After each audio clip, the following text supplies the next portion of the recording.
Straight of हॉर्मज के beneficiary जो हैं वो अदर दैन अमेरिका दूसरे ममालिक बहुत ज़्यादा हैं, वो बिल्कुल खामोश हैं। यानी कि अदर बेनिफिशरी जो हैं जो तेल वहाँ से मंगवाते हैं थ्रू स्ट्रेट ऑफ हॉर्मज, ये वो अमेरिका तो 2-3% का बेनिफिशरी, 8%। हाँ चले 8% है वो नॉमिनल हो गया ना जी। आपका सवाल 92% तो दूसरी है, यूरोप है, चाइना है, इंडिया है। आपका सवाल बहुत पर्टिनेंट है कि वो कहाँ मरे इंडिया हुए? क्यों नहीं शोर कर रहा, हाँ और जापान क्यों नहीं शोर वो कर रहा, हाइबरनेशन में है, कोरिया क्यों नहीं शोर कर रहा, यूरोप क्यों नहीं कर रहा? यूरोप भी लेता और है। यूरोप क्यों नहीं कर रहा, हाँ। और अगर कर रहा है तो चाइना कर रहा है। लेकिन चाइना ने नहीं, चाइना में कोई खास, लेकिन चाइना ने अपने ऑल्टरनेट सप्लाई रूट्स बनाए हुए हैं। वो जो रेलवे हाँ। लाइन पे अटैक हुआ, that was the railway line जो इस्तेमाल हो रही थी इस पर्पस के लिए। अब ये भी दुनिया की एक पैसिवनेस है कि वो झील रहे हैं, फटीग डेवलप हो रही है, और अमेरिका पे दबाव डाले जा रहे हैं कि तू बचा दो। लेकिन यूएन के अंदर ह्यू एंड क्राई नहीं हो रहा, नो यूएन के अंदर शोर नहीं हो रहा, हाँ। और दुनिया कोई कॉन्फ्रेंसेस नहीं हो रही, कोई कोई कोई मीडिया को नहीं, एक आप बड़े सीनियर डिप्लोमेट हैं, मिसाल के तौर पे अमेरिका, बरतानिया है, फ्रांस है, दीगर ममालिक, इवन चाइना भी, चाइना को नॉन फ्रेंडली तो नहीं है टुवर्ड्स यूरोप। नो, अगर सारे मिलके कॉन्फ्रेंस कर लेते हैं या मिलके सारे लीडर ही आ जाते हैं, ईरान में बैठ जाते हैं, या अपने कोई मीडिएटर्स भेज देते हैं कि जनाब आप तो हमारे साथ भी जुल्म कर रहे हैं, अमेरिका तो ना वैसे ही लड़ता पे है। अब इसमें तो ये 100% डिप्लोमेटिक, आपकी बात बिल्कुल सही है। बाय नाउ वो कंट्रीज जो सफर कर रहे हैं इसकी वजह से हाँ। They should have come out very openly against the war. वो मैंने कहा आप सीनियर डिप्लोमेट हैं, मैं आपसे यही पूछूंगा, असल तो खराबी यहाँ पे है।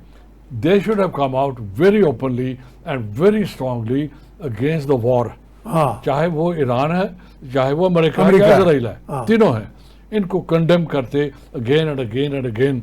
वो हमने नहीं देखी गई। वो नहीं हुआ ही नहीं। वो हाँ एक जिसे कहते हैं कि एक साइलेंट प्रेशर जरूर है अमेरिका के ऊपर कि अगर ये पेशेंट गोई नहीं है। एनालिसिस है जापान की, वो कहते हैं कि अगर बियॉन्ड अगस्त ये सप्लाई इस तरह रही तो जापान की economy will go into depression.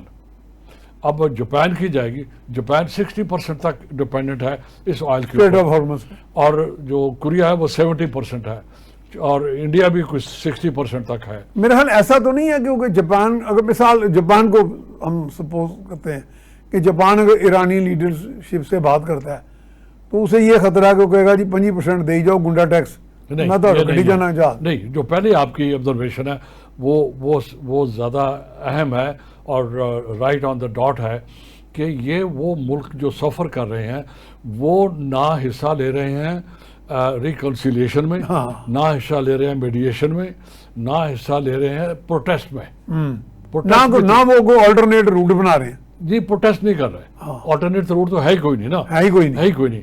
तो ना वो प्रोटेस्ट कर रहे हैं, ना वो पार्टी हैं, ना वो हिस्सेदार हैं।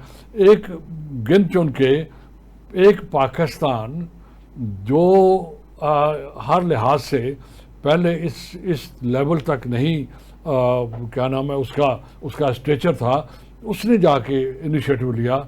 उसने चाइना को साथ मिलाया, उसने कतर को मिलाया, ओमान को मिलाया, टर्की को मिलाया और इजिप्ट को मिलाया और सऊदी अरब को मिलाया। तो ये देखा जाए तो पाकिस्तान की सपोर्ट है बाय द वे। ये आप अब यहाँ पर देयर इज जैसे कहते हैं कि एक बेहतर चीज़ ये है कि जितने भी ये मुल्क पहले हमने कहे हैं जो सफ़र कर रहे हैं, हम भी सफ़र कर रहे हैं, उन्होंने पाकिस्तान की एफर्ट को सपोर्ट किया। ये भी काफ़ी हद तक हेल्पफुल थी।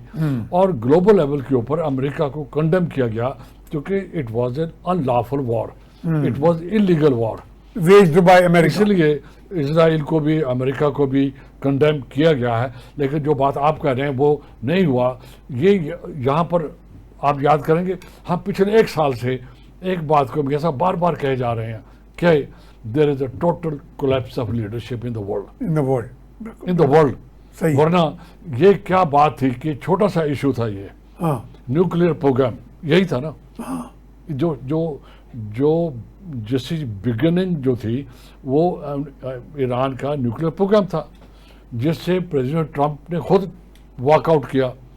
अब फिक्र पड़ गया कि ये बॉम्ब बना रहा है। अब उसके लिए आपने ये सारी जंग शुरू कर दी। और इजराइल की मोसाद की जो इंटेलिजेंस थी, जो एनालिसिस था, वो इतना कमज़ोर था कि जिस बेस के ऊपर लड़ाई शुरू की वो गलत निकला। फिर आपने सेकंड अटेम्प्ट जो भी हमने डिस्कस किया वो भी फेल हो गई। अब कमिंग बैक टू 10 डेज, मैं जो हमने केस बिल्ड किया वो ये बिल्ड किया कि 10 दिन क्यों हुआ रहा है, वो फटीग डेवलप हो रही है दोनों तरफ। अब ये this is a little silver lining के ये एग्री हो जाएगा। हम आप ये भी कहते रहे हैं कि दुनिया के पास, अमेरिका के पास, ईरान के पास और कोई ऑप्शन नहीं है सिवाय come back to the interim deal which is MOU।